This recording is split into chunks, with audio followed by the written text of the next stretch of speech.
एक बहुत ही खूबसूरत लड़की वैन नशे में एक हैंडसम डेंजरस माफिया के बिल्कुल पास आके कहती है, तुम मुझे पसंद करते हो मान लो। वे माफिया बोलता है, अगर मैं नहीं माना तो। वैन कहती है, फिर मैं तब तक किस करूंगी जब तक मान नहीं जाते। हे दोस्तों, क्या हो जब एक बहुत ही बड़े खानदान की अमीर लड़की अपना बिजनेस सीखने के चक्कर में एक बार में वेट्रेस बन जाए और वहाँ उसका पंगा शहर के सबसे डेंजरस और हैंडसम गैंगस्टर से हो जाए। कहानी शुरू होती है हमारी फीमेल लीड वैन से, जो दिखने में बहुत ही भोली भाली और मासूम है पर दिमाग से थोड़ी पागल है। ये अपने फैमिली से छुपकर एक बार में वेट्रेस का काम कर रही है ताकि मार्केट रिसर्च कर सके। वैन एक लड़की को उदास देखती है तो उसको चीयर करने के लिए सनफ्लावर देती है और बड़े ही प्यार से बोलती है कि सुंदर लड़कियां रोती हुई अच्छी नहीं लगती। तभी वहाँ पे एंट्री होती है हमारी कहानी के हीरो सू जिंग की। जिंग कोई आम आदमी नहीं है, उसका अंडरवर्ल्ड और लेजिटिमेट बिजनेस दोनों में ही बहुत बड़ा नाम है। वे दूर से वैन को देखे जा रहा था तो उसकी राइट हैंड चाव बोलती है, सर ये वही लड़की जिसके साथ आपने पहले काम किया था, मैंग जिनबाई की कजन शैन वैन। देखा जाए तो इसका खानदान बहुत ही अमीर है, लेकिन पता नहीं यहाँ पे वेट्रेस की नौकरी क्यों कर रही है। वैसे इसका इस महीने का परफॉर्मेंस काफी अच्छा है। जिंग बोलता है, अच्छा तो ये मैंग जिनबाई की कजन है, इस पर कड़ी नजर रखो, उसे कोई तकलीफ नहीं होनी चाहिए, ये जो करती है करने दो, वरना मैंग फैमिली को जवाब देना मुश्किल हो जाएगा। और वैन आज नाइट शिफ्ट कर रही थी तो उसकी कलीग बताती है कि जो हमारे कस्टमर्स पार्टी कर रहे हैं वे बहुत ही बड़े खानदान से बिलोंग करते हैं, उनको अच्छे से सर्व करना। वैन बोलती है, ओके सिस्टर, पर वह जैसे उस रूम में एंटर करती है वे अपनी वेट्रेस की यूनिफॉर्म निकाल कर फेंक देती है। एक्चुअली में सारे लड़के और लड़कियां वैन के दोस्त होते हैं, वे उसके साथ सेलिब्रेट करने आए थे। उसका बेस्ट फ्रेंड बोलता है, मेरी रानी साहिबा, तुम इतनी अमीर खानदान की डॉटर होकर घर पर ऐश क्यों नहीं करती, ये वेट्रेस बनके इतना सफर करने की क्या जरूरत है। वैन बोलती है, तुम्हें बार इंडस्ट्री के रिसर्च के बारे में क्या पता, बिजनेस सिर्फ किताबी बातों से नहीं चलता, हजारों डेटा रिपोर्ट्स देखना एक तरफ और खुद ग्राउंड पर एक दिन खड़े होना एक तरफ, यह होता है रियल मार्केट डेटा। पर बेचारी इतने टाइम से बिजनेस रिसर्च कर रही थी पर सक्सेस नहीं हो पा रही थी। कहती है, चलो मेरे 99th फेल्ड स्टार्टअप की खुशी में चीयर्स करो, आज का सारा खर्चा मेरी तरफ से। उस रूम के बाहर जिंग खड़ा था, वैन के बारे में सोचकर मनी मन में बोलता है, ये लड़की सही में काफी इंटरेस्टिंग है। अब जिंग अपनी याद में सैन से पूछताछ कर रहा होता है जो उसे धोखा देने की कोशिश कर रहा था। इस वक्त जिंग बहुत ही कोल्ड और डेंजरस लग रहा था। शाह बोलती है, सैन, मिस्टर शू से गद्दारी करने का अंजाम पता है ना, सीधे सीधे बताओ वे 2 नंबरी माल कहाँ से आया, वरना आज तुम्हारा आखिरी दिन है। सैन बोलता है कि तुम तो जिंग की पालतू डॉग हो जो उसके इशारों पर नाचती हो, पर मैं नहीं। जिंग से बोलता है, तुम्हारे आसपास के सारे लोग या तो मर गए या जेल में हैं, तुम एक मनुष्य हो जिसने अपने माँ बाप को खा लिया, तुम भी तरफ तरफ के मरोगे। तो जिंग को बहुत ही गुस्सा आता है, उसे याद आने लगता है कि कैसे उसका बचपन बहुत ही पेनफुल था। जिंग इशारा करता है तो चाहो उस आदमी शैन को हट करने लगती है। सैन गुस्से में बोलता है कि इस वक्त मैं किसी ऐसे आदमी के साथ हूँ जो तुमसे कई ज्यादा पावर में है, तुम मेरा कुछ नहीं बिगाड़ सकते। जिंग को बहुत ही गुस्सा आता है, बोलता है, इसका टॉर्चर कंटिन्यू रखो। तो चाहो उसे बुरी तरह से टॉर्चर करने लगती है। इधर वैन और उसके अमीर दोस्त ट्रूथ और डेयर खेल रहे होते हैं। वैन का दोस्त बोलता है, तुम इतनी अमीर हो, चुपचाप फैमिली बिजनेस संभालो ना, ये सब करने की क्या जरूरत है। पर वैन तो जिद्दी है, वे अपना 100th स्टार्टअप प्लान अनाउंस करती है। तभी उसके दोस्त उसे एक डेंजरस डेयर देते हैं कि पास के प्राइवेट रूम में जाओ और किसी भी हैंडसम लड़के को पकड़ो और उसकी बेल्ट खोल के लाओ। वैन मना करती है तो उसके दोस्त जानबूझकर उसको टीज करने लगते हैं। बोलते हैं, देखा, हम सब जानते हैं वैन एक डरपोक लड़की है, उसने आज तक किसी मर्द का हाथ तक नहीं पकड़ा, ये उसके बस की बात नहीं है। वैन बहुत ही नशे में थी, बोलती है, एक बेल्ट ही तो है, नो प्रॉब्लम, मैं अभी लेकर आती हूँ। इधर सैन की हालत बहुत ही बुरी हो चुकी थी। जिंग बोलते हैं कि इसको यहाँ से ले जाओ और इंटेरोगेशन चालू रखो, कल सुबह होने से पहले मुझे इसके उस बड़े बाप का नाम चाहिए। चाह बोलती है, यस सर, आप चिंता मत कीजिए। वे लोग उसको लेकर चले जाते हैं। वैसे ही वैन नशे में जिंग के पास आती है। वैन बहुत ही पोलाइटनेस के साथ कहती है, सर मैं गेम हार गई हूँ। वैसे ही उसके दोस्त रूम के बाहर खड़े होकर उसको मोटिवेट करने लगते हैं। वैन डायरेक्ट जिंग के ऊपर जाकर बैठ जाती है और बोलती है, क्या आप मुझे अपनी बेल्ट देंगे। जिंग उसकी मासूमियत को देखकर थोड़ा सा सरप्राइज होता है और कहता है, अगर चाहिए तो खुद ही निकाल लो। वैन नशे में उसका बेल्ट खोलने लगती है। तभी बाहर से उसका दोस्त जिंग को ध्यान से देखता है, वे हैरान था, बोलता है, ये रूम तो किसी और का नहीं बल्कि डेंजरस माफिया जिंग का है। वे लोग बहुत ही डर जाते हैं और वैन को इशारा करके जल्दी से बाहर आने को बोलते हैं। वैन बोलती है, नहीं, मैं हार मानने वालों में से नहीं हूँ और मैं तो अपना डेयर पूरा करके ही आऊंगी। वैन बेल्ट निकालने की कोशिश करती है, बोलती है, ये खुल क्यों नहीं रहा। जिंग उसका हाथ पकड़ के बोलता है, पहले इसको ऐसे अनलॉक करो और फिर ऐसे खोलो, तो बेल्ट खुल जाता है। वैन खुश होकर अपने दोस्तों को दिखाने लगती है कि देखा मैं कितनी कमाल की हूँ, पर उसका दोस्त तो बुरी तरह से डर जाता है कि उसने अंडरवर्ल्ड माफिया का बेल्ट निकाल दिया। जल्दी से वैन के कजन जिनबाई को कॉल मिलाओ, उनका और सू फैमिली का काफी क्लोज कनेक्शन है, अब वही हमें बचा सकते हैं, नहीं तो आज वैन की हड्डियां भी नहीं मिलेंगी। और अचानक से बेहोश जाता है। इधर वैन इतनी नशे में थी कि उसी के पास सो जाती है। जिंग उसे देखकर बोलता है, तुम्हें सच में मौत से डरने लगता। वैसे ही मैंग जिनबाई का छोटा भाई यान भाग कर आता है। जिंग उसको यहाँ पर देखकर सरप्राइज था, बोलता है, तुम अब्रॉड से कब आए। यान बोलता है, वैन ठीक तो है ना। जिंग कहता है कि हाँ ठीक है, वह शैन फैमिली की इकलौती डॉटर है और मैंग फैमिली की जान है, मुझे मुसीबत मोल लेने का कोई शौक नहीं है। यान बोलते हैं, मिस्टर शू, मुझे पूरी बात पता चली, वैन ने बदतमीजी की थी, आपके एहसान के लिए शुक्रिया। जिंग बोलता है कोई बात नहीं, तुम्हारे भाई मैंग जिनबाई के साथ मेरा पुराना कनेक्शन है, तुम मैंग जिनबाई को बुलाओ। यान बोलता है ये तो इम्पॉसिबल है, मेरी सिस्टर इन लोग प्रेग्नेंट है और भाई उनके साथ डिलीवरी के लिए गए हैं, पता नहीं कब लौटेंगे।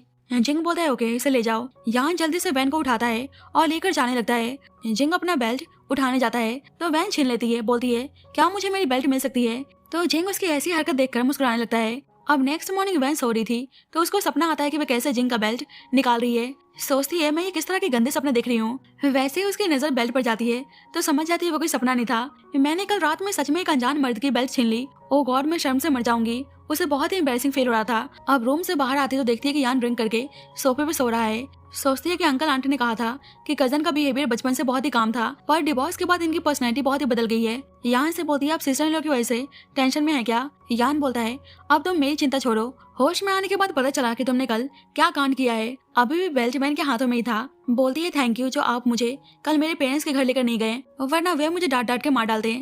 यान बोलता है अब तुम्हें डर लग रहा है। वैन डरते हुए बोलती है क्या आप उनकी ये बेल्ट उन्हें वापस दे देंगे। यान कहता है तुम जानते भी हो तुमने कल किससे पंगा लिया था। वैन बोलती है हाँ मुझे याद है, वे काफी हैंडसम था। यान कहता है जिंग एक डेंजरस अंडरवर्ल्ड माफिया है, वे कोई शरीफ आदमी नहीं है, जितना पानी तुमने आज तक नहीं पिया होगा उससे ज्यादा खून उसके हाथों पर है। तो वैन बुरी तरह से डर के मारे बेल्ट फेंक देती है। यान बेल्ट उठा के रख देता है। बोलता है वैन फैमिली ने तुम्हें बहुत ही लाड प्यार से पाला है, इसलिए तुम किसी से भी भिड़ जाती हो। ये आखिरी बार है जब मैं तुम्हारी हेल्प कर रहा हूँ। वैन बोलती है मेरी जान बचाने के लिए थैंक यू ब्रदर। इधर जिंग उस आदमी शैन को बहुत ही बुरी तरह से मार के आया था, उसके हाथ में लगा खून इस बात का गवाह था। जल्दी जिंग के पास यान की कॉल आती है कि वह उनका बेल्ट रिटर्न करना चाहता है। जिंग बोलता है बेल्ट वापस करना है तो उस लड़की को खुद आना पड़ेगा।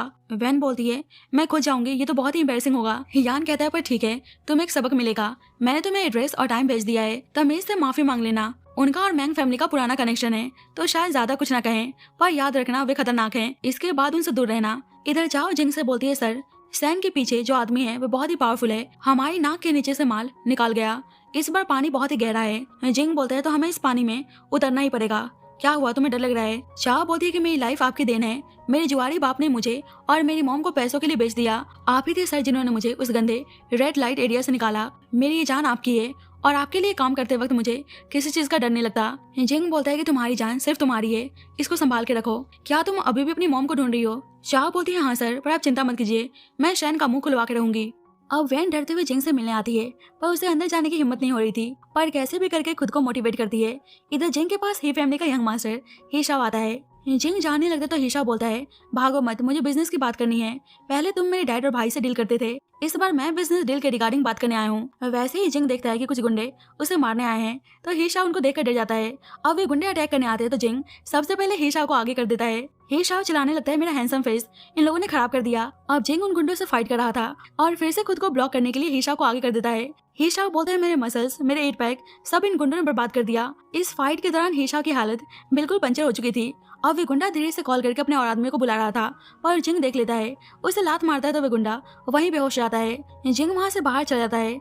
हमारे यंग मास्टर हिशा को जिंग की तरह एक माफिया बनना था और उसे अपने फैमिली को साबित करना था कि उसमें भी कुछ बात है, इसलिए अपने फादर को कॉल करके बोलता है आप घर के सारे बॉडीगार्ड्स को भेज दीजिए, मुझे इन लोगों को सबक सिखाना है। अमियान आ रही थी, वैसे ही जिंग उसे साइड में खींच लेता है। वैन बोलती है मिस्टर शू आप क्या कर रहे हैं। जिंग कहता है कि चुप रहो और हिलो मत, कुछ लोग हमें फॉलो कर रहे हैं। वैन डर जाती है, बोलती है मुझे छोड़ो, मुझे यहाँ जाना है। जिंग देखता है कि गुंडे करीब पहुंच चुके हैं तो वैन को अचानक से किस करने लगता है। वैन तो हैरान थी, बोलती है आप अपनी हद पार कर रहे हैं।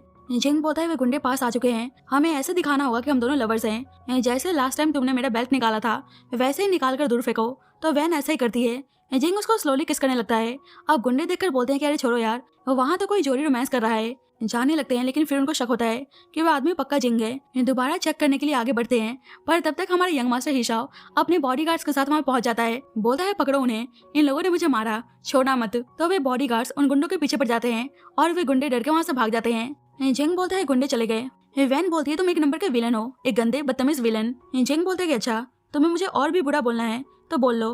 वैन कहती है वैसे मैंने तुम्हारे बारे में रूमर सुना है कि तुम रूथलेस और विशियस हो, पर तुम तो पॉवर्ट भी हो, तुम किसी को कभी भी किस कर लेते हो। जिंग बोलता है कि चलो तुम्हें पता चल गया, वैसे किस था कैसा। तो ये सुनकर वैन उसको अचानक से एक थप्पड़ जड़ देती है और उसका बेल्ट वापस लौटाकर वहां से गुस्से में चली जाती है। जिंग बोलता है ये लड़की तो बिल्कुल बिल्ली की तरह स्क्रैच मारती है। वैसे ही चाव आती है, बोलती है सॉरी सर, आने में देरी हो गई, जब आप पे हमला हुआ था उसी वक्त कोई शैन को हमारे ठिकाने से भगा के ले गया। जिंग बोलता है तो उन लोगों ने हमें भटकाया, लगता है कि मुझे खुद उस बड़े बॉस से मिलना ही पड़ेगा। चाओ से पूछता है वैसे किसी से माफी मांगने के लिए उसको क्या देना चाहिए। चाओ तो उसको ध्यान से देखने लगती है क्योंकि उसका ऐसा अंदाज वह पहली बार देख रही थी। जिंग सोचता है आखिरकार वह लड़की मैंग जिनबाई की कजन है, उसके साथ ऐसे खेलना अच्छी बात नहीं है। इधर वैन अपने पेरेंट्स के साथ डिनर कर रही थी। अचानक से खाते वक्त उसका मुंह जल जाता है। उसके फादर बोलते हैं तुम्हारे लिप्स को क्या हुआ। तो वैन को किसके बारे में याद आने लगती है।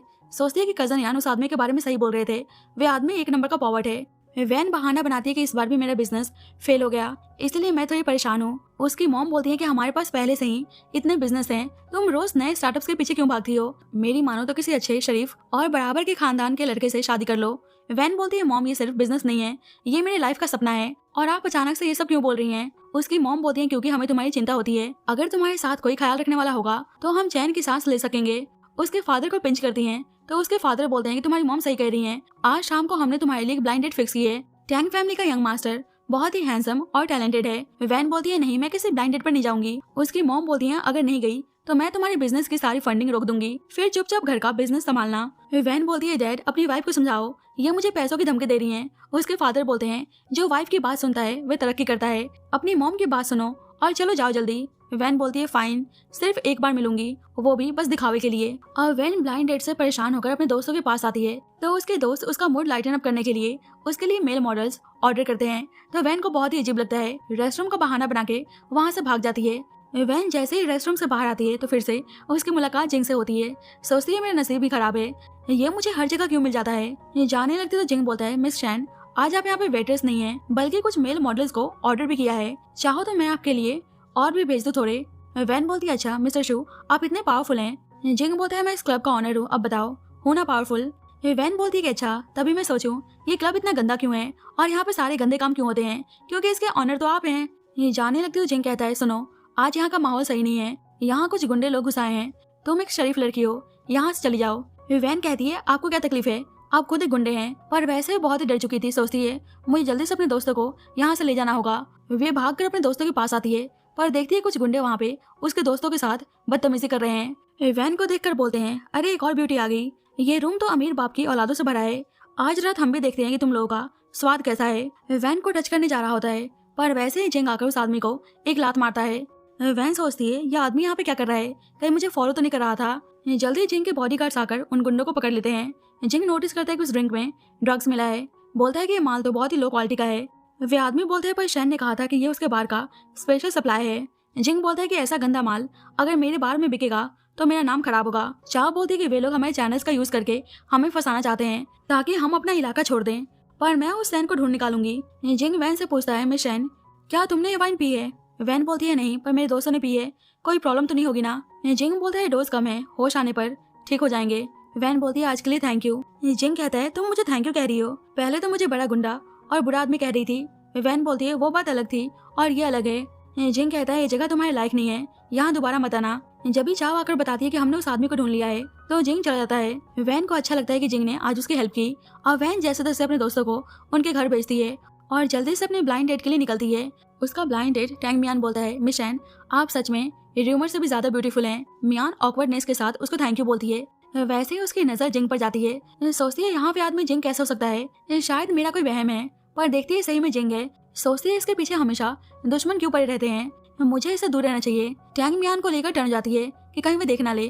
फिर सोचती है ये आदमी और मेरे कजन एक दूसरे के काफी क्लोज हैं, ऊपर से आज बार में इसने मेरी मदद भी की, मुझे उसको बचाना ही होगा। एक्चुअली में वो गुंडे नहीं थे बल्कि चाह ने जिंग के प्रोटेक्शन के लिए उसके पीछे बॉडीगार्ड्स भेजे होते हैं। यहाँ वैन टैंग मियान को उसका यही इंतजार करने को बोलकर वहीं दूर से छुपकर जिंग को देखने लगती है। जिंग भी उसको देख लेता है और साथ में टैंग मियान को भी देखता है तो उसे बहुत ही जलन होती है। सोचता है लगता है इस लड़की को बाहर इंसिडेंट से कोई सबक नहीं मिला। अब जिंग के पीछे बॉडीगार्ड जा रहे होते हैं तो वैन को लगता है कि वे गुंडे उस पर अटैक करने जा रहे हैं, मुझे जिंग को बचाना ही होगा। जिंग सोचता है वे लड़की अचानक से गायब कहाँ हो गई। वैसे ही वैन उसको साइड में खींच लेती है, बोलती है आखिरकार तुम्हारे कितने दुश्मन हैं, चलो छोड़ो आज लास्ट टाइम मैं तुम्हारी हेल्प कर रही हूँ। और उसको अचानक से किस करने लगती है। जिंग भी उसको रोकने के बजाय उल्टा उसे किस करने लगता है। उसके बॉडीगार्ड्स देखकर हैरान थे, बोलते हैं कि एक लड़की बॉस को ऐसे दीवार के अगेंस्ट पिन करके खड़ी है और ऊपर से उन्हें किस भी कर रही है, हमारे बॉस इस लड़की से हार गए। जिंग अपने बॉडीगार्ड्स को यहाँ जाने का इशारा करता है तो वे चले जाते हैं। वैन बोलती है क्या वे गुंडे चले गए। जिंग बोलता है कि हाँ चले गए। तो वैन राहत की सांस लेती है, बोलती है आपके इतने दुश्मन क्यों हैं, अगर उन मसल्स मैन ने आपको पकड़ लिया होता तो आपका क्या होता।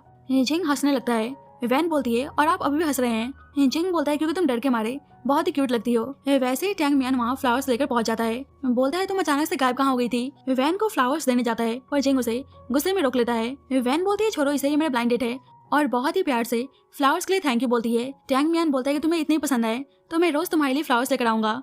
जिंग से खुद को इंट्रोड्यूस करता है पर जिंग तो उसे गुस्से में घुरे जा रहा था। वैन को बहुत ही अजीब लगता है इसलिए बीच में बोलती है ये मेरे कजन के दोस्त हैं तो मेरे भी दोस्त हुए।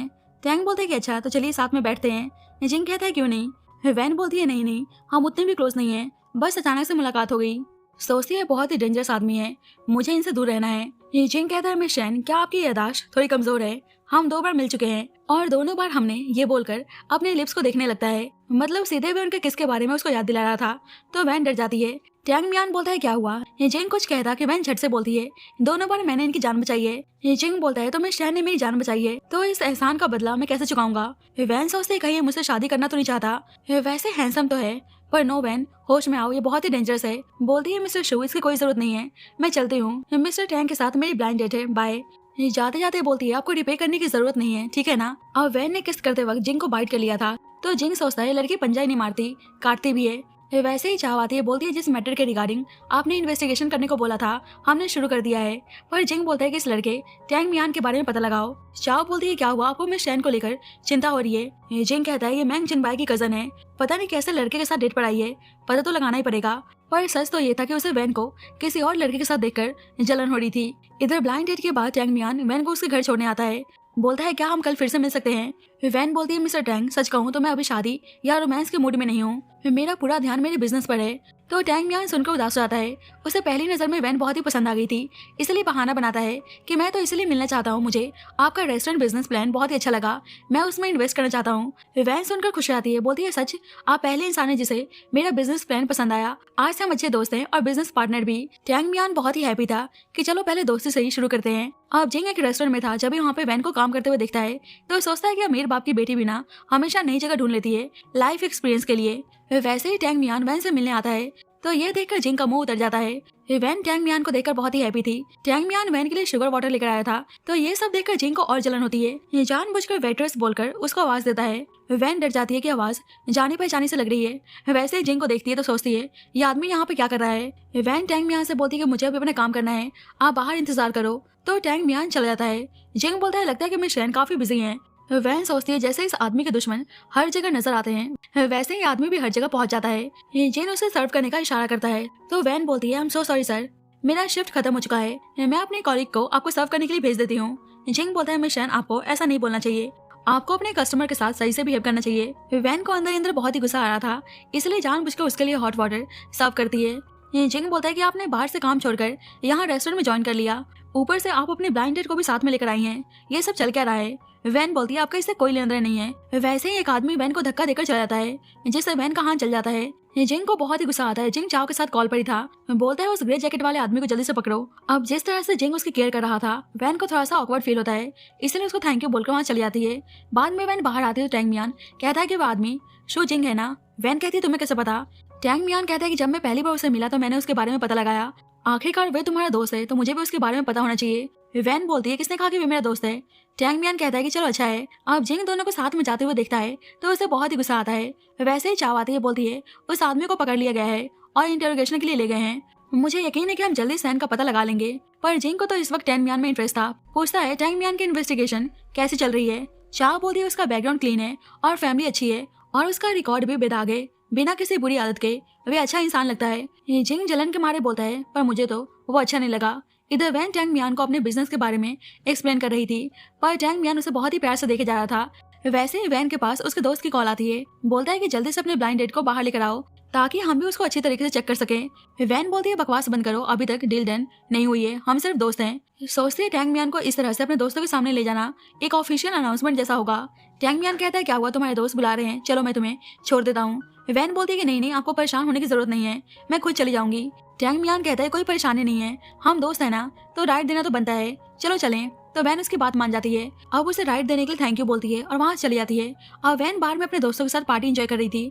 अपने दोस्त को भी अपने साथ बिजनेस में ज्वाइन करने को बोलती है, तो उसका दोस्त बहाना बना के टाल देता है और टैंग मियान को लेकर टीज करने लगता है। तो वैन बोलती है बकवास मत करो, हम ब्लाइंड डेट से चेंज होकर फ्रेंडशिप तक पहुंच चुके हैं। वे मेरे हॉटपॉट रेस्टोरेंट प्रोजेक्ट को ज्वाइन कर रहा है मेरे साथ बिजनेस आगे बढ़ाने के लिए। उसका दोस्त बोलता है कांग्रेचुलेशन, वैसे तुम एक अच्छी ड्रिंकर नहीं हो इसलिए कम पिया करो। मियान कहती है मैं अपनी लिमिट जानती हूँ, ये मेरे लिए इजी है, पर इस चक्कर में वे बहुत ही ड्रिंक कर लेती है। उसका दोस्त उसे घर छोड़ने की बात करता है, तो वैन बोलती है तुम टेंशन मत लो, मैं खुद चली जाऊंगी। दूसरी साइड चाओ जिंग से बोल रही होती है कि ये फैमिली का यंग मास्टर कब से इंसिस्ट कर रहा है कि वह आपसे मिलने के बाद ही जाएगा। जिंग कहता है वह पागल लड़का मेरा पीछे छोड़ने को तैयार नहीं है। चाओ बोलती है कि वो तो स्पॉइल्ड ब्रेड हमेशा चिल्लाता रहता है आपके साथ बिजनेस करने के लिए। और वैन नशे में बाहर आती है, जिंग उसको देख लेता है, बोलता है कि तुम यहाँ पे क्या कर रही हो। वैन बोलती है तुम हो कौन, और उल्टा उसके ऊपर वॉमिटिंग कर देती है। जिंग बोलता है तुम याद रखना तुम्हारा मुझ पर एहसान है। वैन बोलती है मैं तुम्हें पहचानती हूँ, तुम तो सूजिंग हो ना, अब क्या करोगे, क्या तुम मुझे फिर से किस करने वाले हो। अपना फेस कवर करने लगती है। जिंग कहता है कि तुम इतनी नशे में हो और फिर भी तुम्हें मेरा नाम याद है, चलो अच्छी बात है। चाओ बोलती है सर क्या मैं मिस शैन को उनके घर छोड़ा हूँ, ये फैमिली का यंग मास्टर अभी भी प्राइवेट रूम में आपका इंतजार कर रहा है। जिंग बोलते हैं उसे कहो बाहर में जाए, उसे कहो बिजनेस की बात करनी है तो अपने बाप को इन पर्सन भेजे।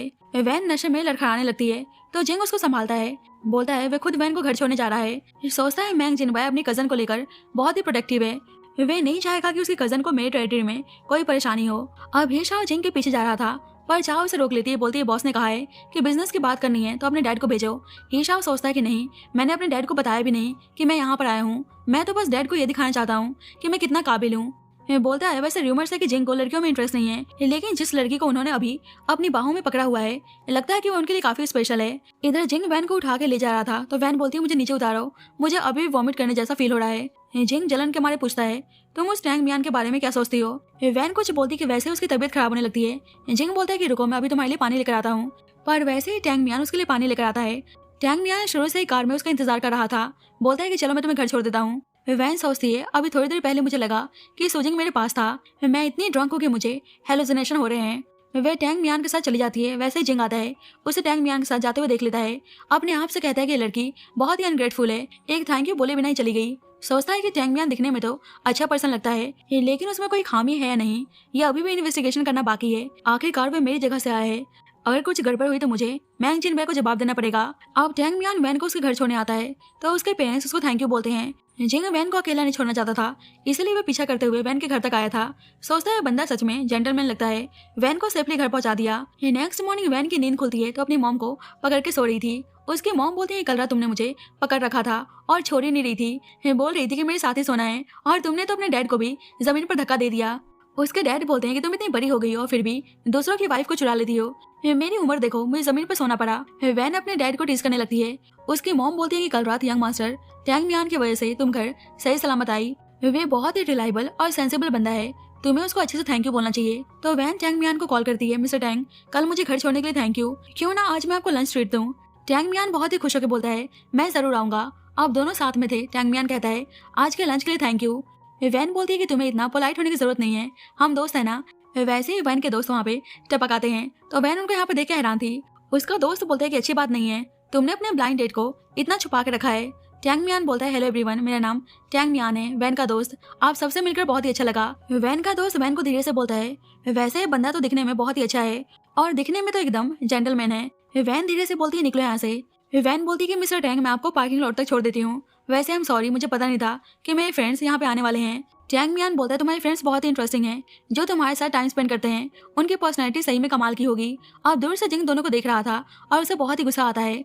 टैंग मियान जाने से पहले बोलता है कि आज मैं तुम्हारे दोस्तों से मिला, तो क्या इसका मतलब ये है कि हमारे स्टेटस थोड़ा इम्प्रूव हो गया है। वैन बोलती है ऑफ कोर्स बिल्कुल इम्प्रूव हुआ है, कल रात मैं ड्रंक थी और आप मुझे घर लाए, अब हम अच्छे दोस्त हैं। तो ये सुनकर जिंग मुस्कुराने लगता है। चाओ बोलती है सर ये वही ब्रॉच है जो आपने प्रिपेयर करने को कहा था। सोचती है बॉस मिस शैन को बहुत ही स्पेशल ट्रीट करते हैं, क्योंकि जिंग ने पहली बार किसी लड़की के लिए कुछ गिफ्ट प्रिपेयर किया था। चाओ सोचती है एक दिन मुझे मेरी मॉम मिल गई तो मैं उन्हें अपने साथ लेकर रिटायर हो जाऊंगी, तो बॉस के पास कोई तो ऐसी होगी जो उनका ध्यान रखेगी। ये जिंग फिर से पूछता है कि टैंग मियान की इन्वेस्टिगेशन कहाँ तक पहुंची। चाओ बोलती है मैंने टैंग मियान का बैकग्राउंड 8 बार चेक कर लिया है, वे सच में एकदम क्लीन और आउटस्टैंडिंग है। अपने सर्कल का एक रेयर पर्सन यही है जो लगभग फ्लॉलेस है। सोचते हैं मैंने आपके ऑर्डर पर उसके 18th जनरेशन तक इन्वेस्टिगेशन कर ली है, अगर थोड़ा और आगे जाते तो उसके एंसेस्टर्स की ग्रेव भी खोद देते। मतलब जिंग के अंदर वैन की फीलिंग्स आ चुकी थी, इसलिए वे कैसे भी करके टैंग मियान के अंदर कमी ढूंढ रहा था ताकि दोनों को अलग कर सके। इधर टैंग मियान हैरानगी से बोलता है बस अच्छे दोस्त, उदास हो जाता है पर कहता है ओके मैं जा रहा हूँ, नेक्स्ट टाइम मिलते हैं। टैंग मियान के जाने के बाद जिंग वैन को आवाज देता है पर वैन उसको देखकर जाने लगती है। जिंग उसे रोकता है तो वैन बोलती है तुम हर जगह क्यों दिख जाते हो। जिंग बोलता है अगर मैं नहीं होता तो तुम कल रात बार में भटक रही होती। वैन बोलती है तुमसे क्या मतलब, कल रात तो टैंग मियान मुझे घर लाया था। जिंग मुस्कुराता है। वैन बोलती है तो कल रात टैंग मियान ने नहीं, तुम अपनी बाहों में मुझे उठाकर लाए थे। जिंग बोलता है तो सच में तुम्हारी मेमोरीज इतनी बुरी है, तुम सब कुछ भूल भी गई। उसे वो गिफ्ट दिखाकर बोलता है ये लो इसे पकड़ो। वैन बोलती है ये क्या है। जिंग कहता है क्या तुमने बोला नहीं था कि तुमने 2 बार मेरी जान बचाई है, इसलिए लाइफ सेविंग ग्रेस को तो चुकाना पड़ेगा ना। वैन बोलती है उन 2 बारों का जिक्र मत करो, ये चीप चीज मुझे नहीं चाहिए। जिंग बोलता है ये तुम्हारे लिए है, उसे पकड़ाकर जाने लगता है। जाते जाते भारी मन से बोलता है वे टैंग मियान बहुत ही अच्छा बंदा है, उसके बारे में सोच सकती हो। वैन बोलती है तुम्हारा इससे कोई लेना देना नहीं है, तुम मेरे मामलों में क्यों बोल रहे हो। जिंग कहता है बस इसलिए क्योंकि तुमने बार बार प्रॉब्लम क्रिएट की है, अगर तुम्हें कुछ हो गया तो मैंग जिनबाई मेरे पास हिसाब मांगने आएगा। वैन बोलती है ये तुम्हारी हेडेक नहीं है, तो जिंग वहां चला जाता है। वैन सोचती है कि अजीब बात है, मुझे इतना गुस्सा क्यों आ रहा है। टैंग मियान सच में एक अच्छा लड़का है, लेकिन जब मैं जिंग के मुंह से सुनती हूँ तो मुझे गुस्सा क्यों आता है। मतलब वैन के अंदर भी जिंग के लिए फीलिंग्स डेवलप हो चुकी थी, पर दोनों को ही सेल्फ रियलाइजेशन नहीं था।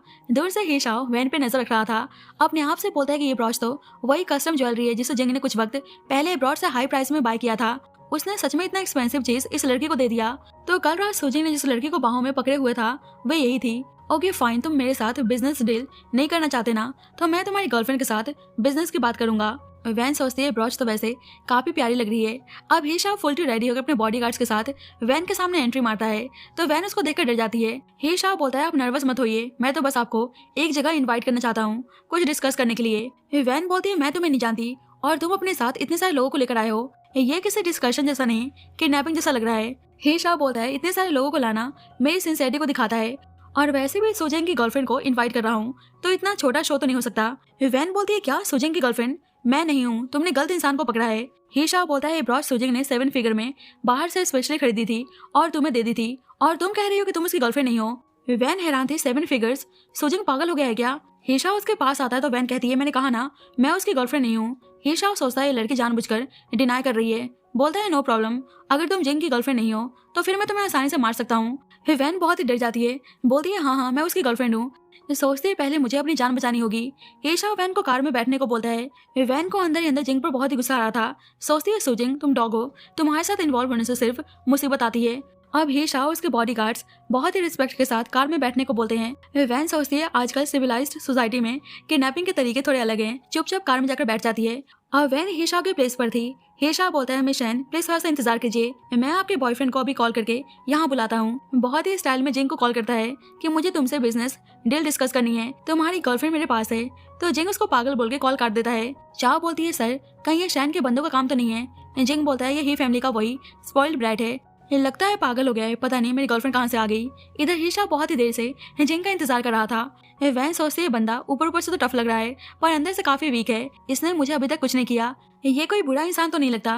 वैन कहती है यंग माँ सही, क्या अब मैं घर जा सकती हूँ। हीशा बोलते हैं इतनी जल्दी क्या है, सुजिंग अभी भी बहुत ही घबराया होगा, ये देखा नहीं तुमने उसने अचानक से कॉल काट दिया, वह जरूर रास्ते में होगा, थोड़ा और वेट कर लो। वैन बोलती है लेकिन मुझे बहुत ही भूख लगी है और आज मेरे कजन की फैमिली के साथ डिनर अपॉइंटमेंट था, अगर मैं जल्दी नहीं गई तो उन लोगों को टेंशन हो जाएगी। वहां से जाने लगती है तो हीशा बोलता है अच्छा तो तुम जाना चाहती हो, अब मुझ पर ब्लेम मत लगाना। वैन डर जाती है, बोलती है तुम मेरे साथ क्या करने वाले हो। हीशा पहले बहुत ही स्टाइल मारता है पर फिर उसके पैरों के नीचे गिरकर बैक करने लगता है। सिस्टर प्लीज थोड़ा सा और वेट कर लो, मुझे सच में सुजिंग के सपोर्ट की जरूरत है, अगर मैंने अपनी फैमिली के सामने अपनी वर्थ प्रूव नहीं की तो मैं पूरी लाइफ बस एक मैस्कॉट बन के रह जाऊंगा।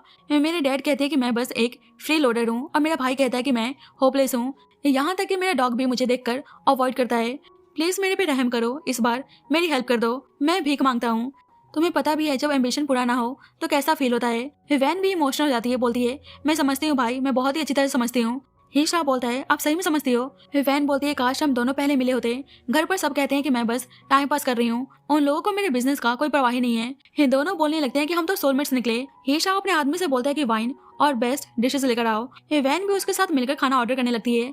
अब यान भागकर जिंग के पास आता है, बोलता है तुम्हारे पास कनेक्शन है, जल्दी से किसी को ढूंढने में मेरी हेल्प करो। जिंग कहता है क्या तुम इस तरह से मेरी मदद मांगने आए हो? यान कहता है वैन को किडनैप कर लिया गया है। तो जिंग हैरान था। चाओ सोचती है कि मैंने बॉस को इतने सालों में कभी इतना पैनिक होते हुए नहीं देखा। यान बोलता है ये आज दोपहर 3 बजे की सीसीटीवी फुटेज है। वैन को 2 ब्लैक कार्स ने ब्लॉक किया और ले गए। जिंग बोलता है ये तो हीशाओ है। यान कहता है क्या तुम उसको जानते हो? जिंग बोलता है उसने आज दोपहर में मुझे कॉल करके कहा था कि वे मेरी गर्लफ्रेंड के साथ बिजनेस टॉक करना चाहता है। तो जिस गर्लफ्रेंड की वो बात कर रहा था एक्चुअली में वे वैन थी। चाओ बोलती है कि ही फैमिली का वो यंग मास्टर सच में काफी बोल्ड है, उसने मेरे शैन को हाथ लगाने की हिम्मत की।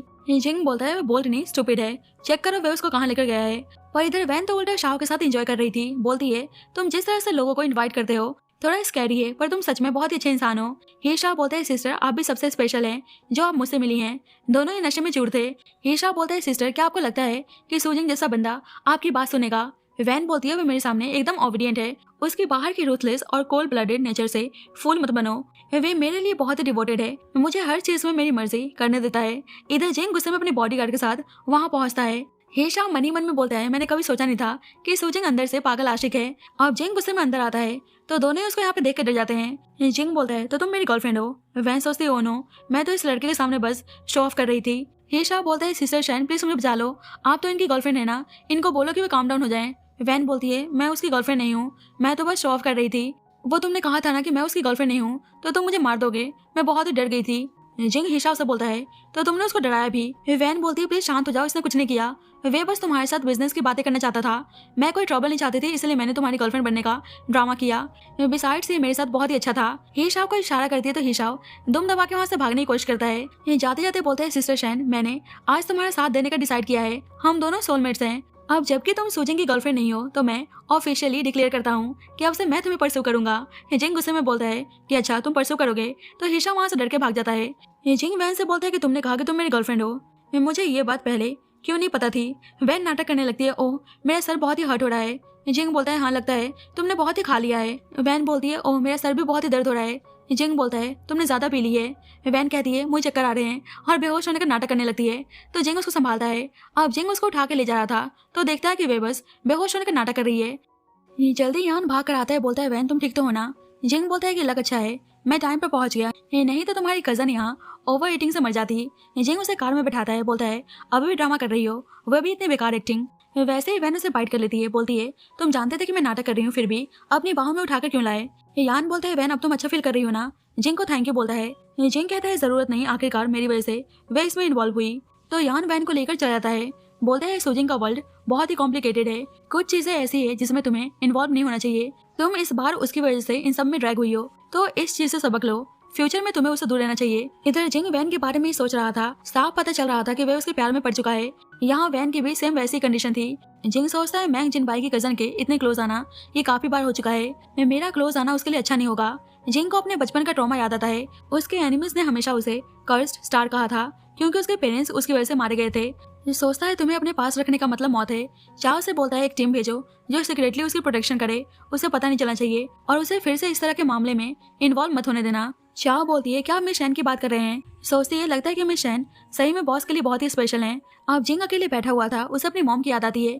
वे अपनी मॉम से पूछ रहा था कि प्यार क्या होता है। उसकी मॉम बोलती है जब तुम बड़े हो जाओगे तुम्हें कोई स्पेशल लड़की मिलेगी तो तुम्हें खुद ही पता चल जाएगा कि प्यार क्या होता है। सब कुछ याद करके बोलता है मॉम आज आपका बर्थडे है, मैं आपको देखने आया हूँ, क्या आप खुश हैं?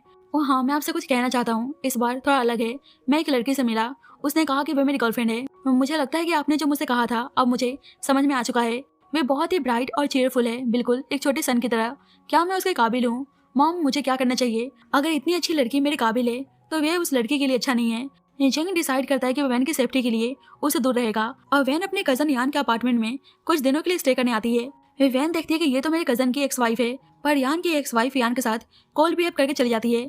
वैन बोलती है ब्रदर अब तो सिस्टर इन लॉ आ चुकी हैं, आपके पास एक मौका है, आप सिस्टर इन लॉ के साथ सुलह कर सकते हैं। यान कहता है काफी लेट हो गया है, तुम जाओ आराम करो। इधर जिंग उदास होकर ड्रिंक कर रहा था और दूसरी साइड वैन उसके दिए हुए ब्रॉच को पहनकर बहुत ही खुश हो रही होती है। वैसे ही उसे बाहर से अपने कजन की आवाज आती है। यान अपनी एक्स वाइफ को हक करके बोल रहा होता है कि तुम पिछले 5 साल से इतनी हार्टलेस कैसे हो सकती हो?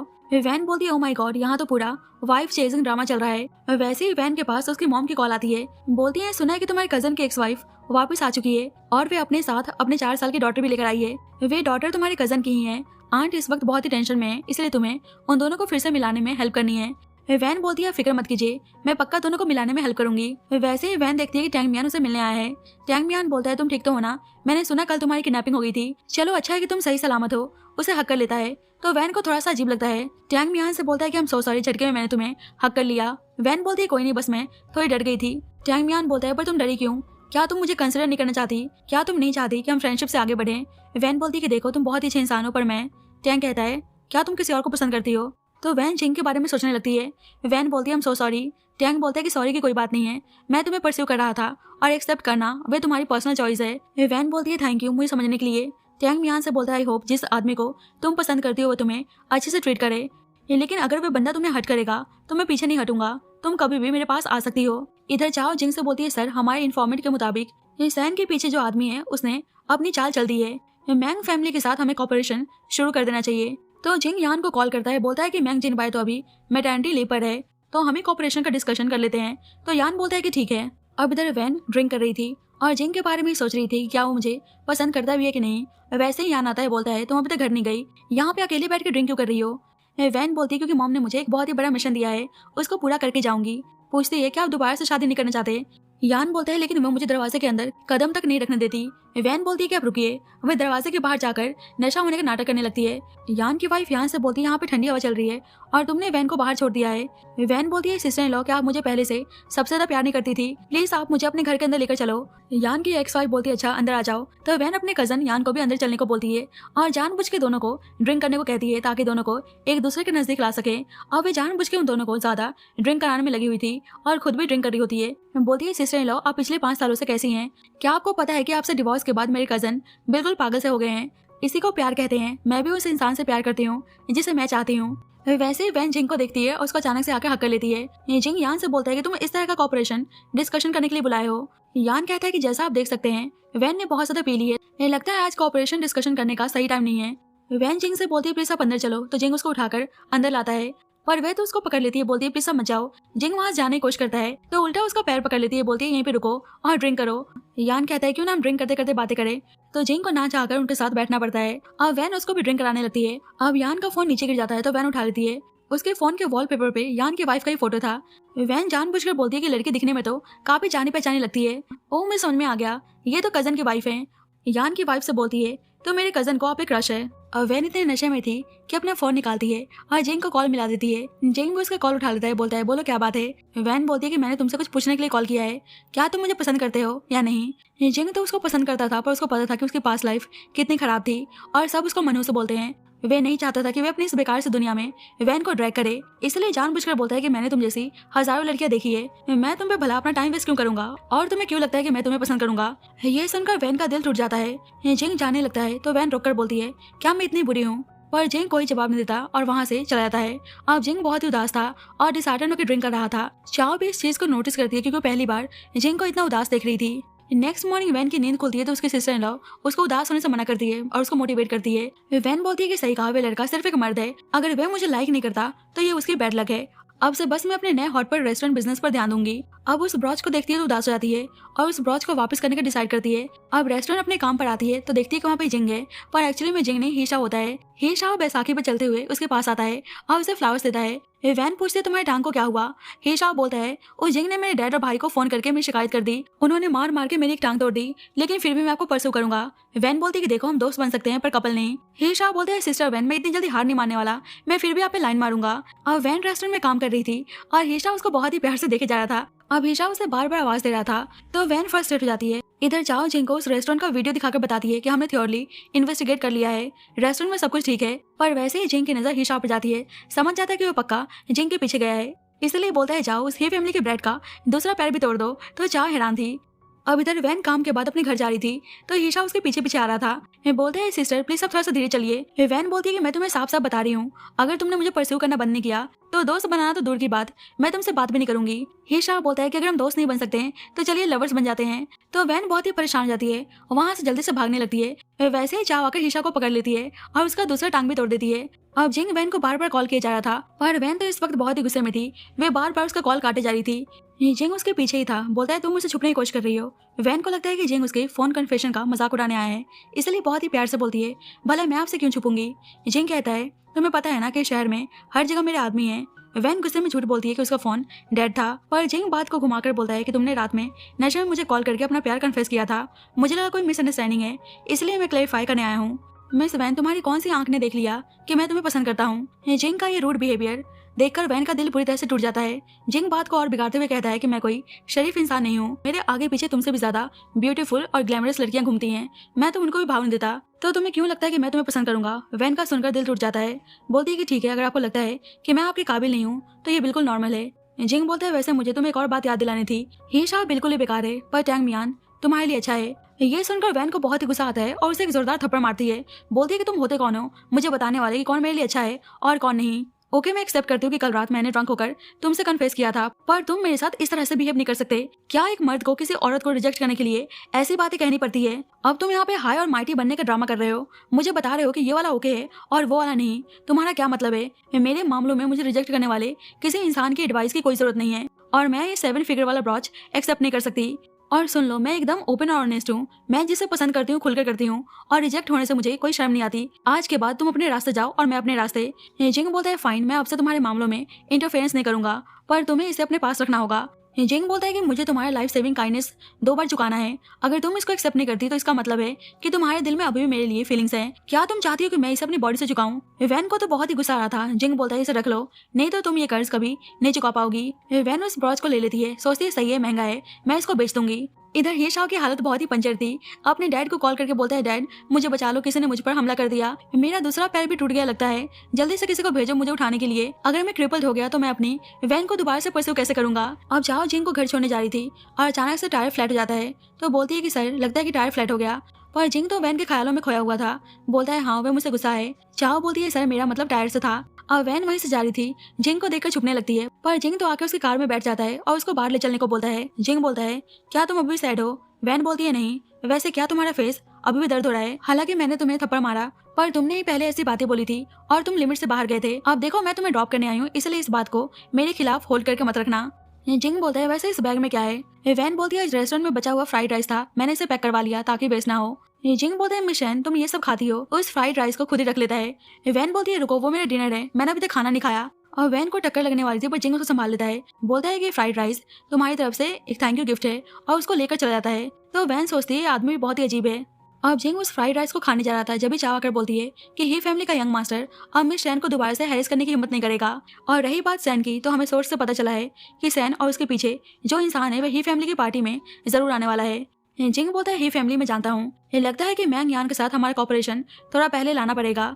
चाह बोलती है सर ये फ्राइड राइस देखकर मुझे याद आया, जब हमने शुरू किया था तो हम बिल्कुल डर्ट पुअर थे, हम लोग हर दिन यही खाते थे और आप तो कहते थे कि आपको इसकी स्मेल से वॉमिट फील होता है। जिंग बोलता है लेकिन मैं इसे ट्राई करना चाहता हूँ। चाह बोलती है कि मिस शैन की वजह से कर रहे हैं ना, आपने आज ही कहा था कि आप उनकी होप्स को कट ऑफ करने वाले हैं, फिर क्या हुआ। जिंग कहता है पर वे रो रही थी। चाह बोलती है सर मैं जानती हूँ कि मिस शैन आपके लिए बहुत ही स्पेशल है, पर जो हम आगे करने वाले हैं वो बहुत ही डेंजरस है, हमें कैसे भी करके मिस शैन को इस सबसे दूर रखना होगा। उसके लिए मेरे पास एक आइडिया है, मैं आपकी गर्लफ्रेंड बनने का ड्रामा कर सकती हूँ ताकि सबका ध्यान डिस्ट्रैक्ट हो सके। जिंग बोलता है कि इसका तुमसे कोई लेना देना नहीं है, तुम्हें मेरे लिए खुद को सेक्रीफाइस करने की जरूरत नहीं है। चाह बोलती है सर मैंने अपनी मॉम को ढूंढ लिया है, इसलिए मैं आपका ये कर्ज चुकाना चाहती हूँ, आपको इस मुश्किल से बाहर निकालना चाहती हूँ। जब ये सब कुछ हो जाएगा तो मैं अपनी मॉम के साथ रियूनाइट होकर एक नॉर्मल लाइफ जीना चाहती हूँ। तो जिंग उसकी बात मान जाता है और वैन उदास होकर वापस घर आती है। सोचती है ना मेरा प्यार मिल रहा है और ना ही मेरे कजन यान का। पर जैसे वे घर के अंदर आती है देखती है कि उसके कजन और सिस्टर इन लॉ का दोबारा से पैचअप हो गया है और उन दोनों ने दोबारा से शादी करने का डिसाइड कर लिया है और दोनों रोमांस कर रहे हैं। वैन मजाक में बोलती है वाओ मैं यहाँ पे हार्ट ब्रोकन बैठी हूँ और आप दोनों रोमांस कर रहे हैं। वैसे ही जिंग यहाँ से बिजनेस के रिगार्डिंग बात करने आता है। अब दोनों को ऐसे रोमांस करते हुए देखकर जिंग और वैन को बहुत ही अजीब लगता है, इसलिए वैन अपने रूम में चली जाती है। वैसे ही वैन के पास ही शाओ की कॉल आती है।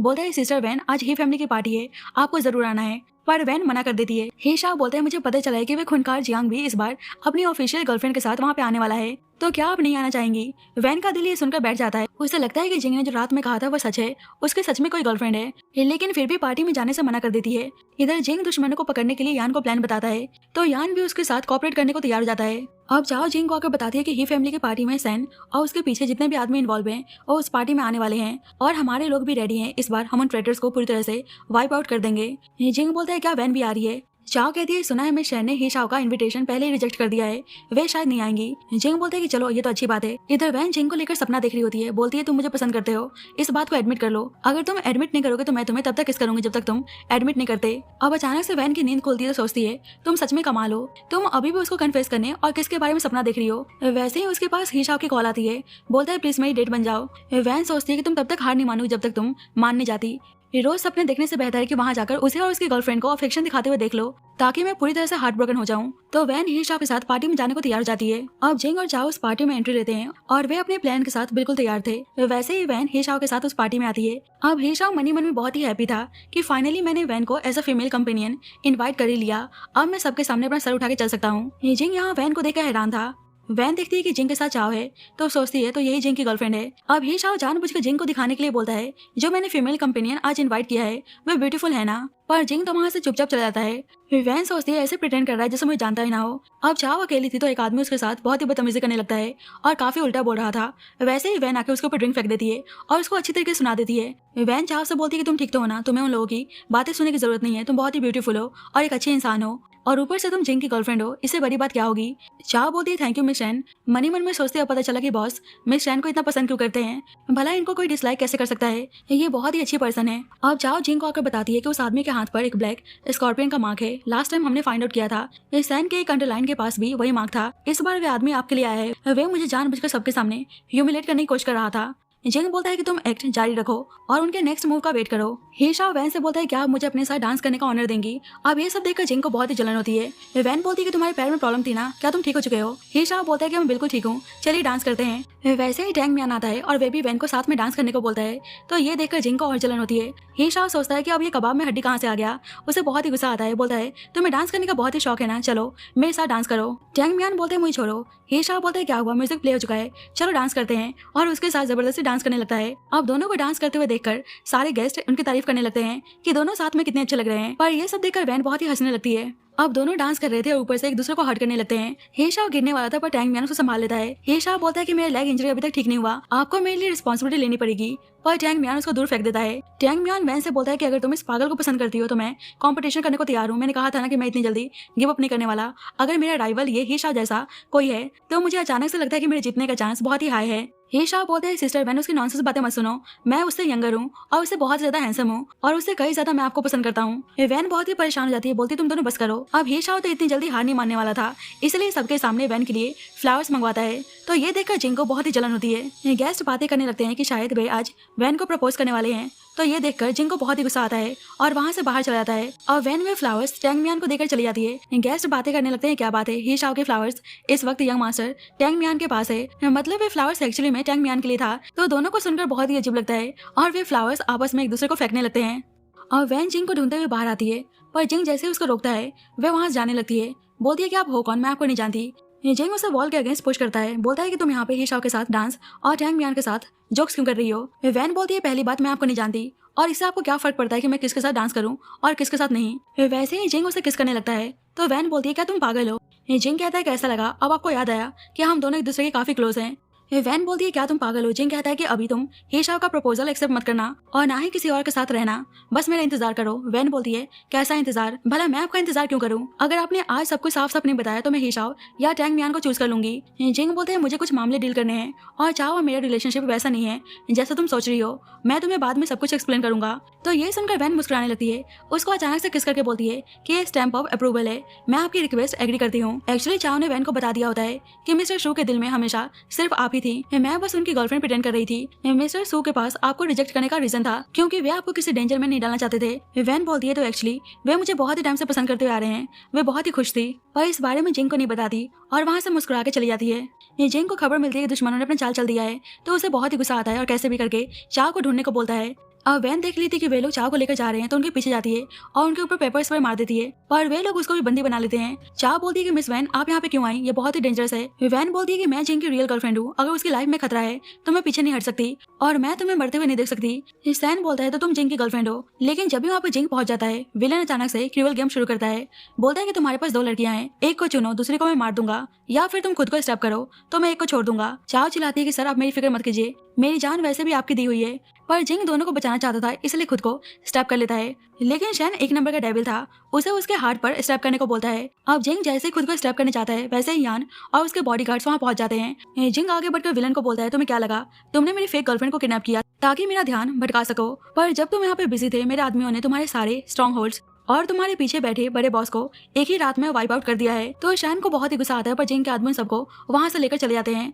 अब चाव बहुत ही हर्ट थी तो उसको तुरंत हॉस्पिटल ले जाते हैं जहां उसकी जान बच जाती है और जिंग उसकी मॉम के साथ उसे फ्री लाइफ जीने के लिए आजाद कर देता है। अब सारी मुसीबत खत्म होने के बाद जिंग वैन के सामने खड़ा होता है। वे बहुत ही इमोशनल होकर बोलता है कि वैन तुमने देख लिया ना कि मैं कितना डेंजरस हूँ, मेरे आसपास हमेशा खून और दुश्मन होते हैं, क्या तुम अभी मुझे पसंद करती हो। वैन नखरे दिखाते हुए बोलती है पता नहीं, मुझे तो कुछ मर्द रिजेक्शन दे चुके हैं, मुझे याद नहीं। जिंग यहाँ पे साफ बोल देता है कि मैं तुम्हें बहुत ही पसंद करता हूँ। जब मैंने टैंग म्यान को तुम्हें फूल देते हुए देखा और ये शाह को तुम्हारे साथ डांस करते हुए देखा तो मेरा दम घुट रहा था, मेरा मन कर रहा था कि मैं सबको जान से मार दूं। तुमने मुझे पूरी तरह से बदल दिया है। वैन हंसते और दोनों एक दूसरे को हक कर लेते हैं।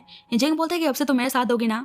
वैन बोलती है कि ड्रेसअप होने के बाद तुम काफी जेंटलमैन लगते हो, पर मुझे जेंटलमैन पसंद नहीं, मुझे बस तुम पसंद हो। अब दोनों एक दूसरे को किस करने जा रहे थे, पर जब भी वहाँ पे वैन के पेरेंट्स हॉस्पिटल विजिट करने आते हैं वैन की मॉम बोलती है उन दोनों कपल को देखो, वे दिन में किस कर रहे हैं, पर वैन के फादर बोलते हैं कि ये लड़की कुछ वैन जैसे नहीं लग रही। वे दोनों देखकर हैरान थे कि वो सही में वैन है, तो उसके फादर चिल्लाते हैं कि वैन ये क्या बदतमीजी है। वैन डरते हुए बोलती है डैड आपने तो बोला था कि बॉयफ्रेंड ढूंढो, अब मिल गया तो गुस्सा क्यों हो रहे हैं। वैन के फादर बोलते हैं कि हमें शरीफ लड़का चाहिए, कोई गैंगस्टर नहीं, पिछली बार तुम इसकी वजह से किडनैप हो गई थी, उसे जबरदस्ती अपने साथ लेकर जाने लगते हैं। पर वैन तो जिंग का हाथ छोड़ने को तैयार नहीं थी, पर उसके फादर फोर्सली उसका हाथ छुड़ाकर उसको घर लाते हैं। बोलते हैं क्या तुम पागल हो, तुम्हें पता भी हो कितना डेंजरस है, मेरे पैर कांप रहे थे डर के मारे, अगर तुम उसके साथ रही तो मैं डर के मारे मर जाऊंगा, और अगर तुम्हें उसके साथ रहने का इतना ही शौक है तो अब से मुझे डैड नहीं अंकल कह के बुलाना। तो वैन उनको अंकल कह के बुलाने लगती है, लेकिन बहुत ही सीरियस होकर बोलती है कि मैं जिंग से बहुत ही प्यार करती हूँ। पर उसके फादर अभी भी सुनने को तैयार नहीं थे। अपनी वाइफ से बोलते हैं ये लड़की ऐसे नहीं मानेगी, कल ही हमारे जितने भी पुराने फैमिली फ्रेंड्स के काबिल और शरीफ लड़के हैं उन सबको घर पे लंच पे बुलाते हैं, अब हम इसका दिमाग ठीक करेंगे। अब जिंग और वैन ने एक दूसरे को डेट करना स्टार्ट कर दिया था,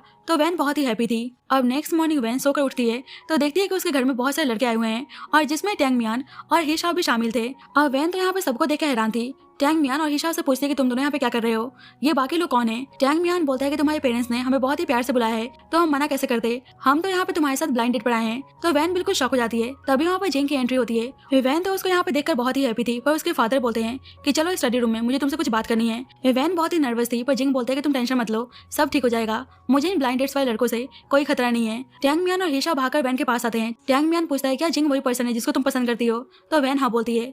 ये दोनों बोलते हैं पर जिंग ने अपने पेरेंट्स को मारा है। वैन बोलती है कि वे रूमर्स है, मुझे जिंग पे पूरा भरोसा है। स्टडी रूम में वैन के फादर जिंग से सीधा बोलते हैं कि वैन मेरी इकलौती डॉटर है, मैं उसकी शादी किसी स्टडी बैकग्राउंड वाले या किसी रूथलेस आदमी से निकलवा सकता। जिंग बिना किसी गुस्से के शांति से एक बड़ा सा फाइल फोल्डर निकालकर टेबल पर रख देता है। वे बोलता है कि अंकल ये मेरी सारी एसेट्स और प्रॉपर्टी के लीगल पेपर्स हैं, और ये मेरे बार और मेरे सारे लीगल बिजनेस के टैक्स पेमेंट सर्टिफिकेट्स हैं, और सबसे इम्पोर्टेंट ये वो लीगल एग्रीमेंट है जिससे मैं क्राइम वर्ल्ड और अपने पुराने सभी डार्क बिजनेस को हमेशा के लिए छोड़ रहा हूँ। वैन के फादर हैरान हो जाते हैं, बोलते हैं तुम इतनी बड़ी दौलत और पावर छोड़ रहे हो, तुम सच में ये सब गिव अप करने को तैयार हो। जिंग बोलता है अंकल इसमें मेरा कोई लॉस नहीं है, ये तो एक्सचेंज है, ये मुझे वैन के बराबर में साफ सुथरे तरीके से खड़े होने का हक देता है, ये मेरी लाइफ का सबसे बेस्ट डील है। अब जिंग बाहर आता है और वैन के फादर ने उसको एक्सेप्ट कर लिया था। अब टैंग म्यान और हिशा तो हैरान थे। टैंग म्यान बोलता है लगता है हमारा अब कोई चांस नहीं है, गेम ओवर। अब जिस तरह से टैंग म्यान ने हिशा के कंधे पे हाथ रखा था तो हिशा को बहुत ही अजीब लगता है और झट से उसका हाथ हटा देता है। मीटिंग के बाद वैन जिंग के पास आती है और पूछती है कि डैड इतनी जल्दी कैसे मान गए और तुम किस एडवांटेज की बात कर रहे थे।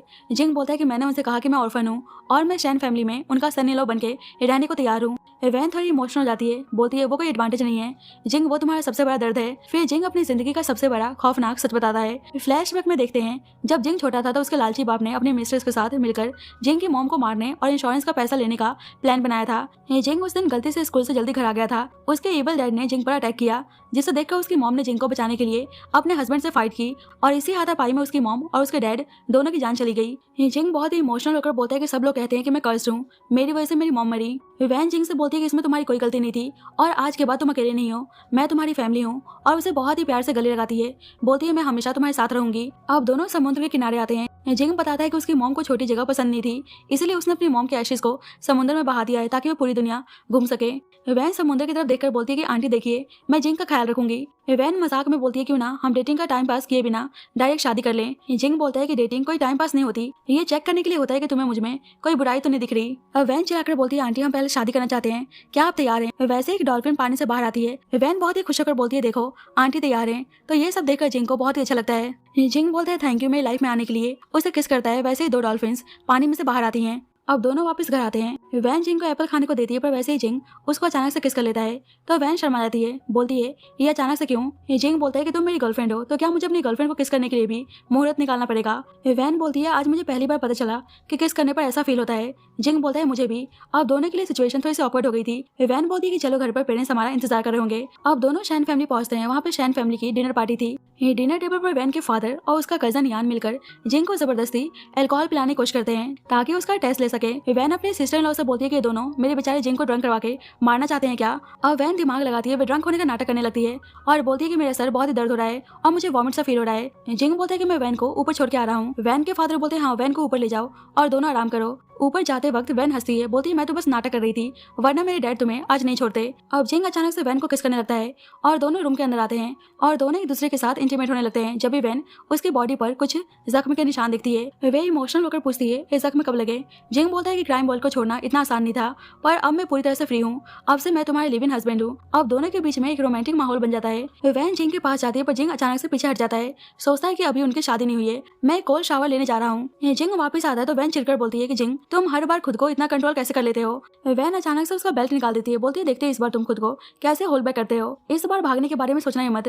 जिंग बोलता है कि तुम बेल्ट निकालने में दिन पर दिन बेहतर होती जा रही हो। जिंग बोलता है क्या तुम श्योर हो? वैन कहती है अगर तुम इस तरह से पूछोगे तो मैं आंसर कैसे दूंगी? और दोनों एक दूसरे के साथ इंटीमेट होते हैं। नेक्स्ट मॉर्निंग वैन की नींद खुलती है तो जिंग उसे रिंग के साथ शादी के लिए प्रपोज करता है, बोलता है क्या तुम मुझसे शादी करोगी? वैन कहती है क्या ये पूछने की भी जरूरत है, आंसर पहले से एकदम ऑब्वियस है। तो जिंग उसको रिंग पहनाता है, बोलता है मैं इतना खुश कभी नहीं हुआ। अब फाइनली दोनों ने शादी कर ली थी। अब कुछ हफ्ते बाद का सीन देखते हैं। फैमिली डिनर चल रहा था, तभी वैन रिपोर्ट दिखाती है। उसके मॉम डैड खुशी से उछल पड़ते हैं कि वैन प्रेग्नेंट है। उसके डैड इतने खुश होते हैं कि बच्चों का नाम भी सोचने लगते हैं कि अगर ग्रैंडसन हुआ तो गोल्डन बिन और ग्रैंड डॉटर हुई तो स्वीट बिन। वैन और जिंग बोलते हैं कि हमने बच्चों का नाम सोच लिया है, आई होप ट्विंस हो। कुछ महीनों बाद वैन ने अपना न्यू हॉटपॉट रेस्टोरेंट ओपन कर लिया था। जिंग हमेशा की तरह उसके पीछे पीछे घूम रहा होता है और उसका केयर कर रहा था।